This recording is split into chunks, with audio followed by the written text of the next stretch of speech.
You can do some really cool stuff with your D major, D2, and D suspended chords. If you use hammer-ons and pull-offs, hammer pulls like this. Here's a hammer-on. So I just went from a D2 to a D major, did a hammer-on there.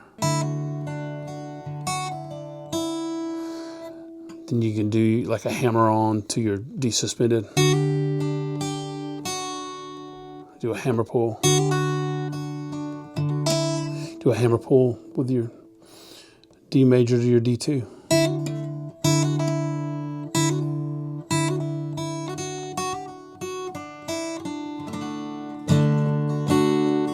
And you don't have to pick it either. You can do the same thing strumming.